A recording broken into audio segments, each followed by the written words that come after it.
Tiwari academy में आपका स्वागत है।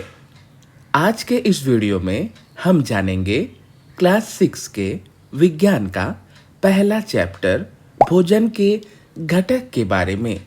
इस अध्याय में हम समझेंगे खाद्य पदार्थ हमें कहाँ से प्राप्त होता है, विभिन्न खाद्य पदार्थों में कौन से संघटक होते हैं, पोषक पदार्थ हमारे शरीर के लिए किस प्रकार उपयोगी हैं, संतुलित आहार क्या होता है तथा किसी व्यक्ति में अभावजन्य रोग कैसे उत्पन्न होते हैं। तो चलिए आज का यह अध्याय हम शुरू करते हैं। जैसा आप जानते हैं, हम विभिन्न प्रकार के भोज्य पदार्थों को ग्रहण करते हैं।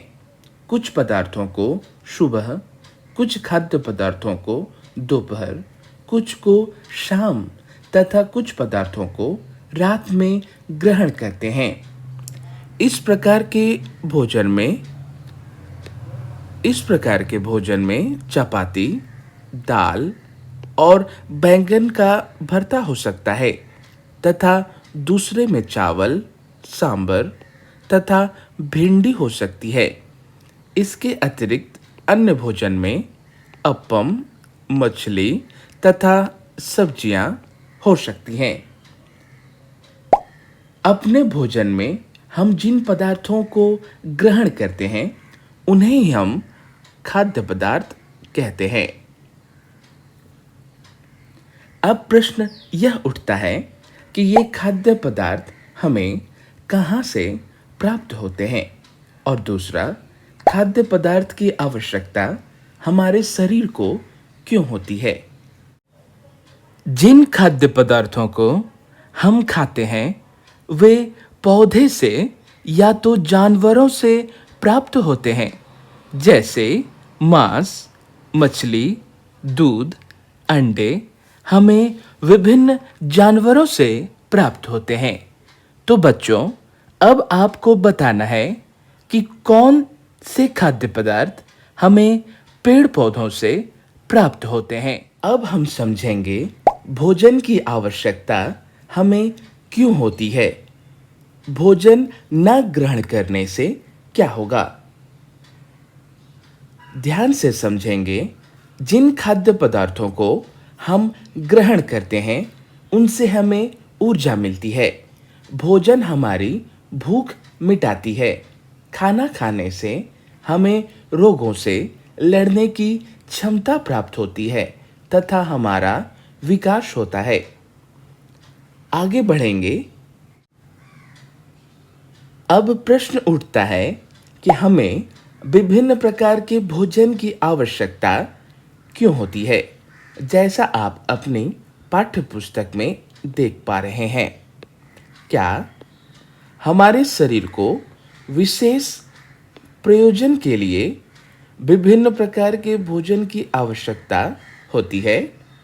तो चलिए इस प्रश्न को समझते हैं। हर प्रकार के भोज्य पदार्थ में कुछ पोषक तत्व शामिल होते हैं जिनकी आवश्यकता हमारे शरीर को होती है, जिनसे हमें ऊर्जा मिलती है, जिन्हें ग्रहण करने से हमारे शरीर का विकास होता है। कुछ पदार्थों को खाने से हम विभिन्न रोगाणुओं से लड़ सकते हैं और इस प्रकार हमारे शरीर को पोषण मिलता है तथा हमारे शरीर का समुचित वृद्धि और विकास होता है। आपने जान लिया हमें विभिन्न प्रकार के भोजन की आवश्यकता क्यों होती है। अब आपको जानना है विभिन्न प्रकार के खाद्य पदार्थों में ऐसा क्या होता है जो हमें विभिन्न प्रकार के खाद्य पदार्थ की जरूरत होती है। तो इसका उत्तर होगा बच्चों, पोषक तत्व, जैसा आप देख पा रहे हैं। ये पोषक तत्व ही ऐसे अवयव हैं जो हमारे व्यंजन में उपस्थित होते हैं। अब हमें जानना है ये पोषक पदार्थ या पोषक तत्व आखिर क्या होते हैं? ये रासायनिक पदार्थ होते हैं, अर्थात इन पदार्थों में इतनी क्षमता होती है कि वे हमारे शरीर को पोषण प्रदान कर सकें। हमारे भोजन में मुख्य पोषक कार्बोहाइड्रेट, प्रोटीन, वसा, विटामिन तथा खनिज लवण हैं, जैसा आप अपने किताब में भी देख पा रहे हैं। इसके अतिरिक्त हमारे भोजन में रुक्षांश यानी आहारी रेशे तथा जल भी शामिल हैं, जिनकी हमारे शरीर को आवश्यकता है। यानी कहने का तात्पर्य सिर्फ पोषण युक्त भोजन ही नहीं, बल्कि रुक्षांश यानी आहारी रेशे, ये आहारी रेशे हमारे भोज्य पदार्थों को ग्रहण करने के उपरांत शरीर में होने वाली क्रियाओं के फलस्वरूप जो मल तैयार होते हैं, उन्हें बाहर करने की ये सुविधा प्रदान करते हैं तथा जल भी हमारे शरीर में पोषक तत्वों को घुलने में सहायता करता है। क्या सभी खाद्य पदार्थों में ये पोषक तत्व उपलब्ध होते हैं, जैसा आप देख पा रहे हैं? तो इसका उत्तर आपको लिखना है। हालांकि प्रत्येक भोज्य पदार्थ में कुछ न कुछ पोषक पदार्थ अवश्य उपस्थित रहते हैं। उनकी मात्रा कम या ज़्यादा हो सकती है। तो अब आप कैसे पता लगाएंगे कि हर खाद्य पदार्थ में पोषक तत्व शामिल हैं? कुछ साधारण विधियों से हम यह जान सकते हैं कि कच्ची सामग्री या पके हुए भोजन में कौन सा एक या एक से अधिक पोषक उपस्थित है। इसके लिए हमें कुछ परीक्षण करना होगा। आपको याद रखना है बच्चों, कार्बोहाइड्रेट, प्रोटीन तथा वसा का परीक्षण अन्य पोषकों के परीक्षणों की अपेक्षा सरल है। याद रखना है, इनका परीक्षण काफी आसान है। इसके लिए आपको आयोडीन, कॉपर सल्फेट तथा कास्टिक सोडा विलयनों की आवश्यकता होगी। तो बच्चों, ये रासायनिक पदार्थ होते हैं। याद रखना है आपको, आयोडीन, कॉपर सल्फेट तथा कास्टिक सोडा, ये सब रासायनिक पदार्थ होते हैं। ये पदार्थों के साथ विक्रिया करके आपको बताने की कोशिश करते हैं, अपने रंग को परिवर्तन करके, कि आखिर उन पदार्थों में कौन सी वस्तुएं उपलब्ध हैं। तो बच्चों, चलिए विभिन्न खाद्य पदार्थों की जांच करके देखें कि किसमें कार्बोहाइड्रेट उपस्थित है। कार्बोहाइड्रेट कई प्रकार के होते हैं। हमारे भोजन में पाए जाने वाले मुख्य कार्बोहाइड्रेट मंड तथा शर्करा के रूप में पाए जाते हैं। अब हम मंड के लिए परीक्षण करेंगे कि आखिर किसी भोज्य पदार्थ में मंड की उपस्थिति कैसे दर्शाई जाती है। परीक्षण के लिए खाद्य पदार्थ या कच्ची सामग्री की अल्प मात्रा लीजिए। इसमें तनु आयोडीन विलयन की 2 या 3 बूंदें डालिए। खाद्य पदार्थ के रंग में होने वाले परिवर्तन को देखिए। क्या यह नीला या काला हो गया है? नीला या काले रंग की उपस्थिति मंड की उपस्थिति को दर्शाता है। तो बच्चों, अब हम प्रोटीन के लिए परीक्षण करेंगे। प्रोटीन के परीक्षण के लिए किसी खाद्य पदार्थ की थोड़ी मात्रा लीजिए। ठोस वस्तु को पीसकर चूर्ण बना लीजिए और उसके चूर्ण को एक साफ परख नली में डाल दीजिए और 10 बूंद जल डालकर उसे अच्छी तरह हिलाएं। अब ड्रॉपर की सहायता से परख नली में 2 बूंद कॉपर सल्फेट का विलयन तथा 10 बूंद कास्टिक सोडा का विलयन डालिए। अच्छी तरह हिलाकर कुछ मिनट के लिए परख नली को रख दीजिए। आपने क्या देखा है? आप देखते हैं कि परख नली का रंग बैंगनी हो गया है। बैंगनी रंग खाद्य पदार्थ में प्रोटीन की उपस्थिति को दर्शाता है। तो बच्चों, अब हम वसा के लिए परीक्षण करेंगे। किसी खाद्य पदार्थ की अल्प मात्रा लीजिए। इसे एक कागज के टुकड़े पे लपेटकर कूट डालिए। इस प्रकार कूटिए कि कागज फट ना जाए। अब कागज को सीधा कीजिए और ध्यानपूर्वक देखिए। इसमें आपको तेल के धब्बे नजर आते हैं। कागज पर तेल का धब्बा खाद्य पदार्थ में वसा की उपस्थिति को दर्शाता है। खाद्य पदार्थ में कभी कभी जल की भी कुछ मात्रा हो सकती है। इस दशा में इन पदार्थों को कागज पर धीरे धीरे रगड़िए और कुछ समय के लिए कागज को सुखा दीजिए, ताकि यदि खाद्य पदार्थ से कुछ जल आया हो तो वह सूख जाए। इसके बाद ध्यान दीजिए, इसके बाद यदि कागज पर तेल का कोई धब्बा ना रहे तो यह पता चलता है कि खाद्य पदार्थ में वसा उपस्थित नहीं है। वसा उपस्थित होने पर कागज पर आपको तेल के धब्बे नजर आते हैं। अब सवाल यह आता है कि ये परीक्षण क्या दर्शाते हैं। आपको लिखना है किसी खाद्य पदार्थ में कार्बोहाइड्रेट, प्रोटीन तथा वसा की उपस्थिति को दर्शाते हैं। इस पोषक तत्वों के अलावा विटामिन तथा खनिज लवण जैसे पोषक भी हमारे खाद्य पदार्थों में उपस्थित रहते हैं। तो बच्चों, अब हम जान लेंगे विभिन्न पोषक हमारे शरीर के लिए क्या करते हैं। इनमें सबसे पहला नाम आता है कार्बोहाइड्रेट का। कार्बोहाइड्रेट मुख्य रूप से हमारे शरीर को ऊर्जा प्रदान करते हैं।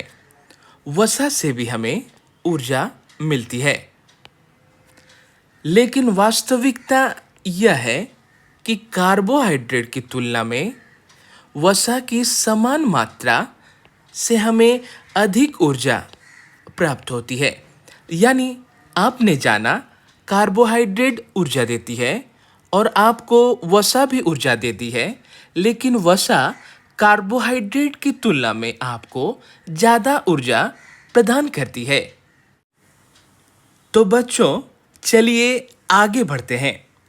वसा और कार्बोहाइड्रेट युक्त भोजन को ऊर्जा देने वाला भोजन भी कहा जाता है।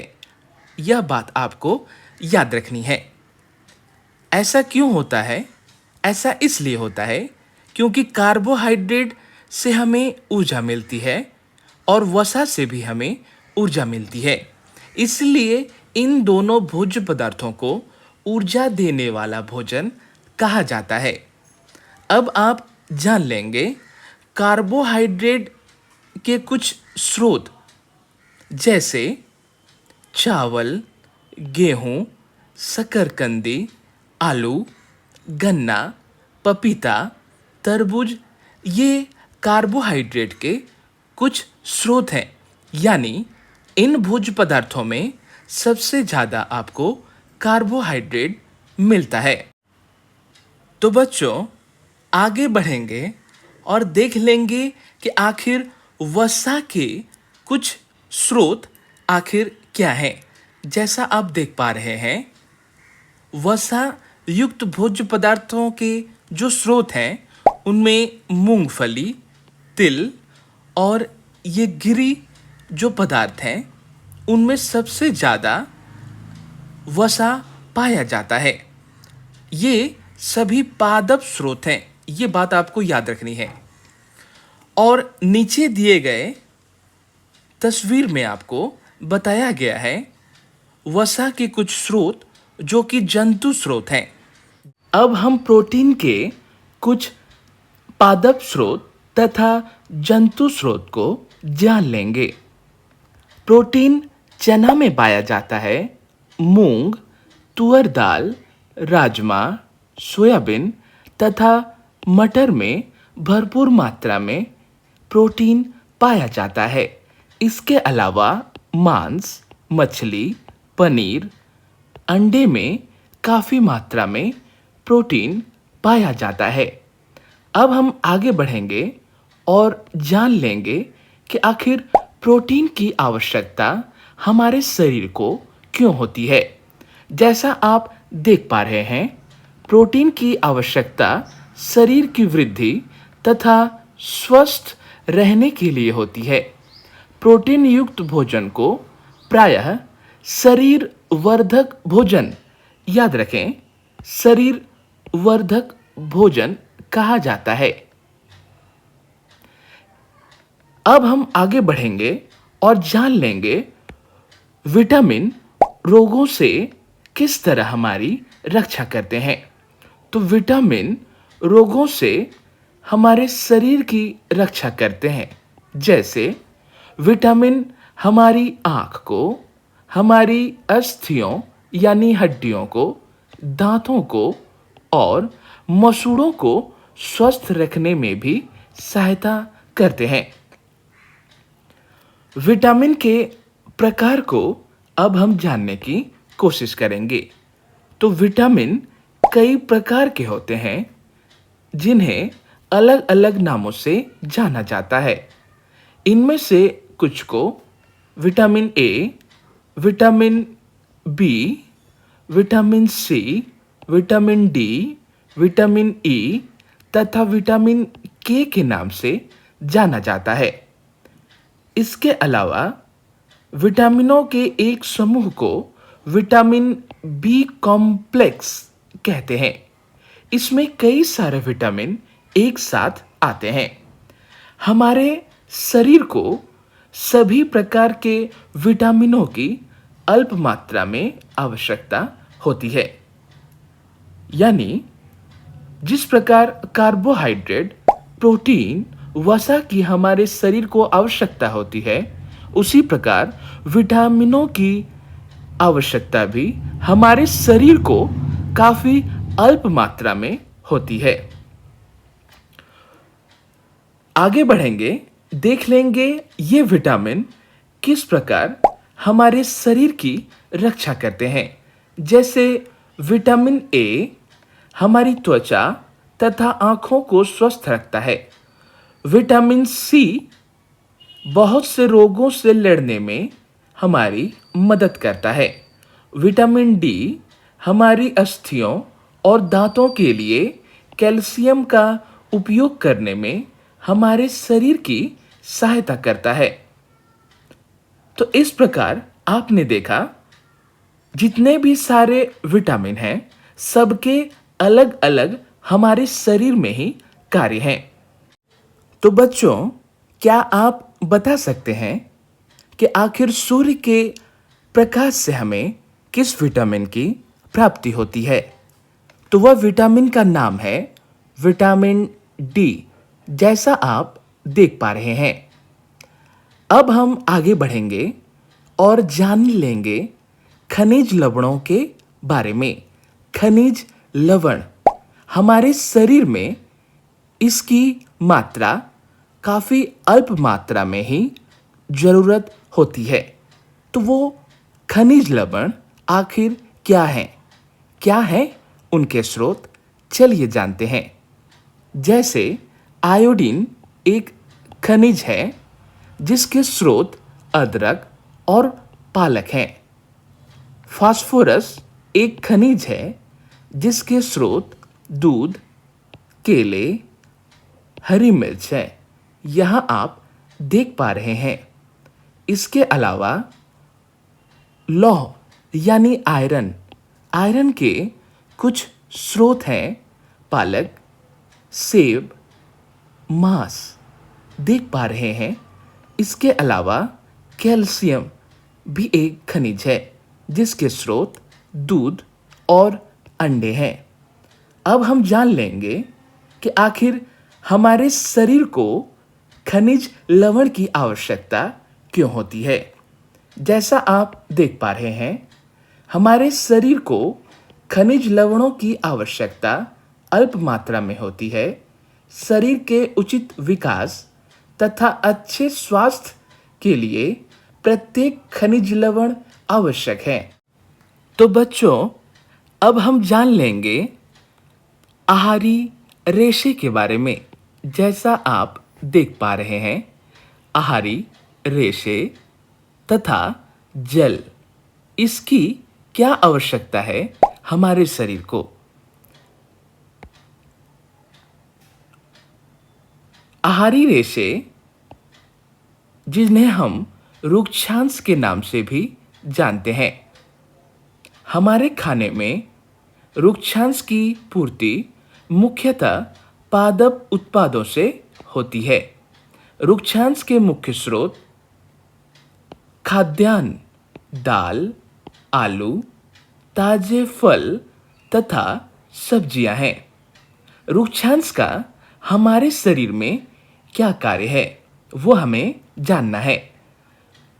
रुक्षांश हमारे शरीर को कई पोषक प्रदान तो नहीं करते हैं, फिर भी यह हमारे भोजन का आवश्यक अवयव है और इसका आयतन बढ़ा देते हैं। ये भोजन का, पचे हुए भोजन का आयतन बढ़ा देते हैं। रुक्षांश यानी आहारी रेशे बिना पचे भोजन को बाहर निकालने में हमारे शरीर की सहायता करते हैं। आपको समझना है बच्चों, रुक्षांश बिना पचे हुए भोजन को, जो भोजन हमारे शरीर में पचता नहीं है, उस भोजन को बाहर निकालने में हमारे शरीर की सहायता करता है और यह बिना पचा हुआ भोजन मल द्वार के माध्यम से हमारे शरीर से बाहर निकल जाता है। अब हम जान लेंगे जल किस प्रकार हमारे शरीर के लिए उपयोगी साबित होता है। जल भोजन में उपस्थित पोषकों को अवशोषित करने में हमारी शरीर की सहायता करता है। यह कुछ अपशिष्ट पदार्थों जैसे मूत्र, पसीने को शरीर से बाहर निकालने में सहायता करता है। अब हम जान लेंगे संतुलित आहार के बारे में। इस टॉपिक में हमें जानना है संतुलित आहार क्या होता है, प्रत्येक आयु के लोगों के लिए कैसा खाना चाहिए, संतुलित आहार में क्या काफ़ी खर्च होता है, खाद्य पदार्थ के धोने, काटने और पकाने से क्या होता है, एक ही प्रकार का खाना खाने से क्या होगा, ये हम जान लेंगे इस टॉपिक में। तो चलिए शुरू करते हैं। सामान्यतः पूरे दिन में जो कुछ भी हम खाते हैं उसे आहार कहते हैं।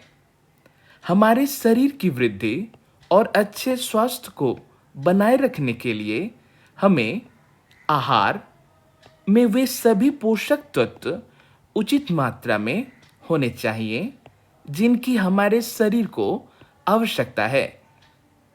कोई भी पोषक तत्व ना आवश्यकता से अधिक हो और ना ही कम। हमारे आहार में पर्याप्त मात्रा में रुक्षांश तथा जल का भी होना अनिवार्य है। इस प्रकार के आहार को ही हम संतुलित आहार कहते हैं। तो बच्चों, आपने जान लिया संतुलित आहार में किस प्रकार का खाना होना चाहिए। ऐसे खाद्य पदार्थ जिसमें कार्बोहाइड्रेट, प्रोटीन, वसा, विटामिन, खनिज, लवण, रुक्षांश तथा जल का होना अनिवार्य है। इस प्रकार के आहार को ही संतुलित आहार कहा जाता है। आगे बढ़ेंगे और जान लेंगे प्रत्येक आयु के लोगों के लिए कैसा खाना चाहिए। प्रत्येक आयु वर्ग के लोगों को एक प्रकार के खाने की आवश्यकता नहीं होती है। जैसे अगर कोई शारीरिक रूप से परिश्रम करते हैं तो उन्हें ज़्यादा ऊर्जा की आवश्यकता होती है और ज़्यादा ऊर्जा हमें कार्बोहाइड्रेट और वसा से प्राप्त होता है।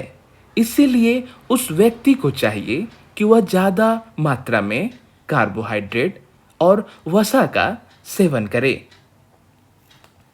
अब हम जान लेंगे क्या सभी प्रकार के व्यक्ति संतुलित आहार खा सकते हैं। तो हाँ, इसका जवाब होगा बिल्कुल सभी लोगों को संतुलित आहार खाना चाहिए। क्या इस प्रकार के भोज्य पदार्थ में काफ़ी खर्च आते हैं? तो आप अगर ध्यान से देखें तो दालें, मूंगफली, सोयाबीन, अंकुरित बीज,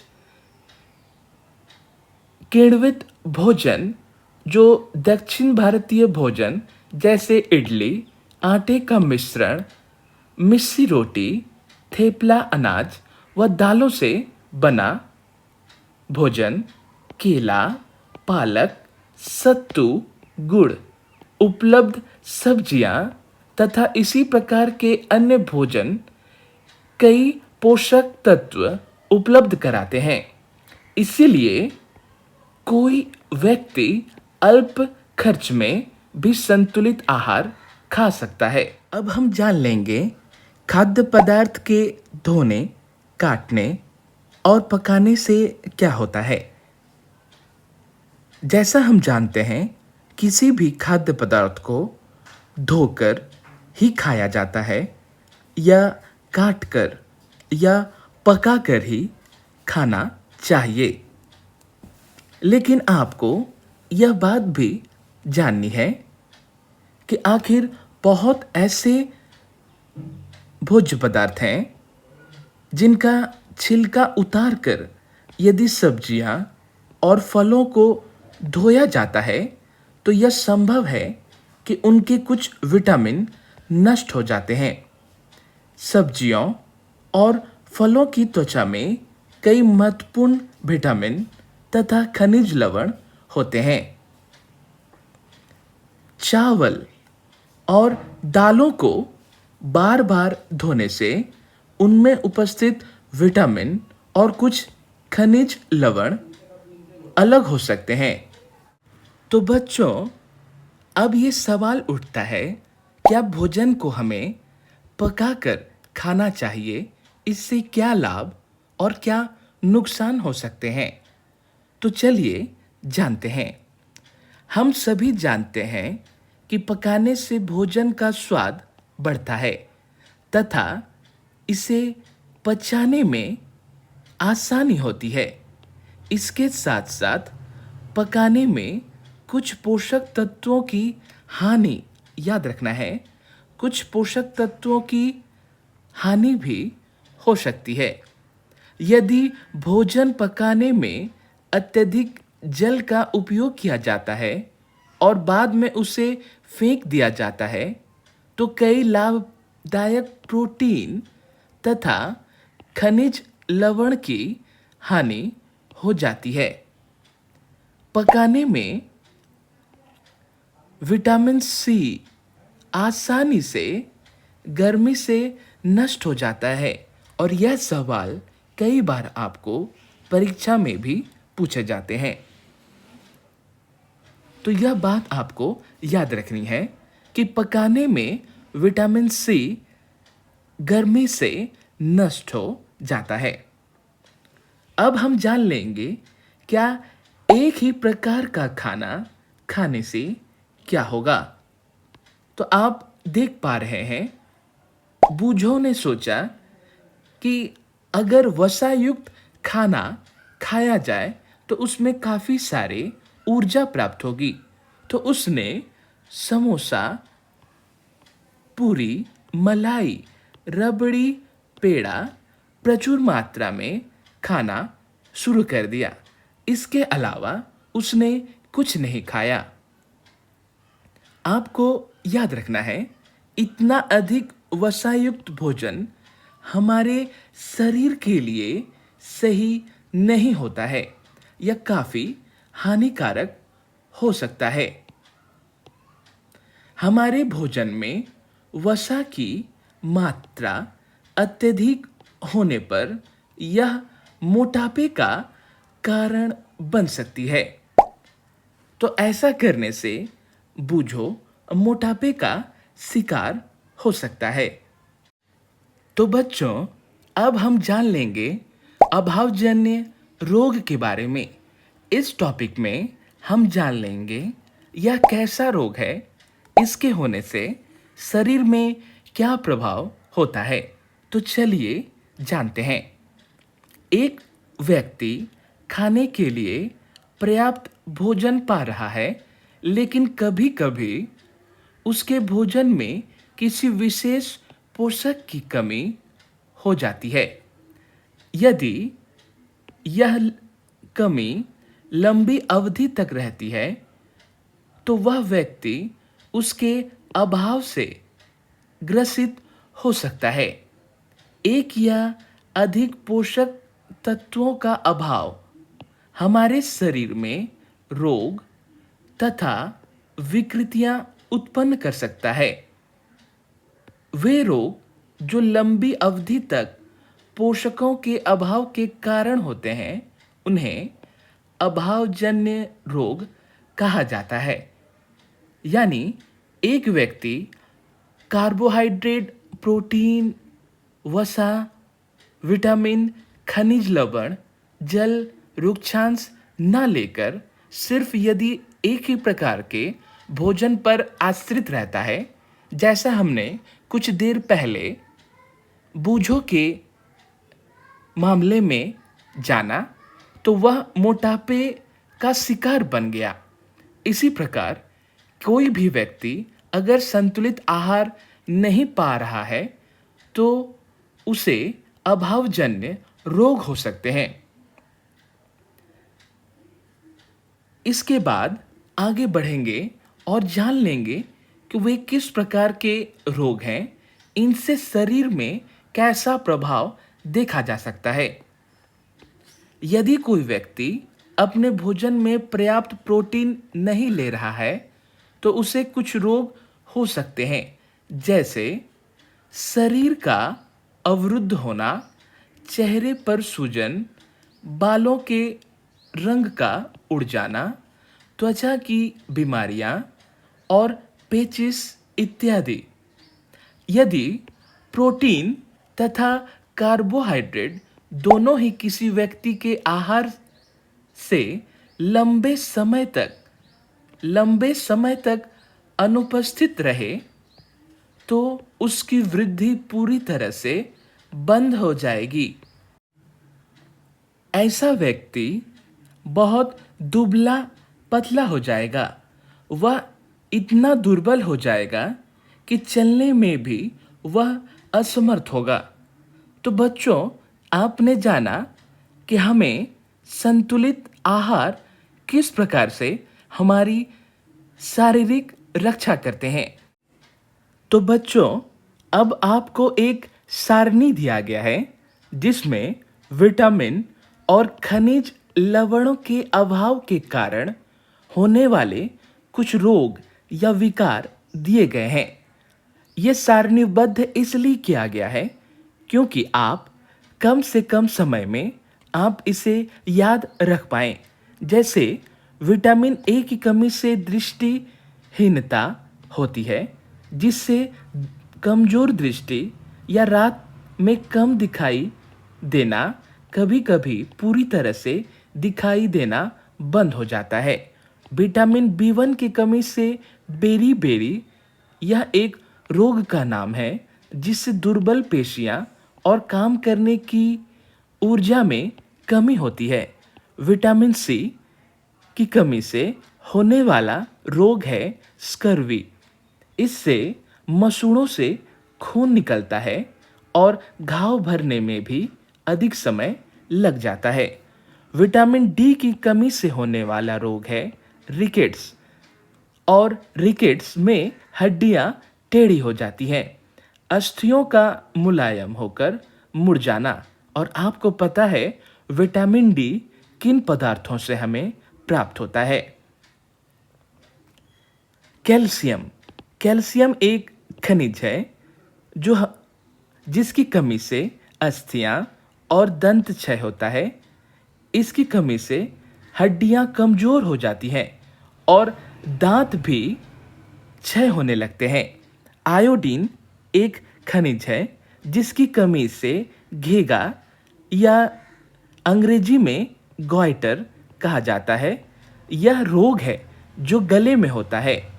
गर्दन की ग्रंथि का फूल जाना बच्चों की मानसिक विकलांगता होती है। इस आयोडीन की कमी से आपको याद रखना है बच्चों। इसके साथ ही आयरन या लोह, इसकी कमी से अरक्तता यानी हमारे शरीर में खून की कमी होने लगती है जिससे कमजोरी हमें महसूस होने लगती है। तो बच्चों, यह था आज का वीडियो। मिलते हैं अगले वीडियो में। तिवारी एकेडमी एप्लीकेशन के द्वारा भी आप फ्री में अपनी पढ़ाई कर सकते हैं।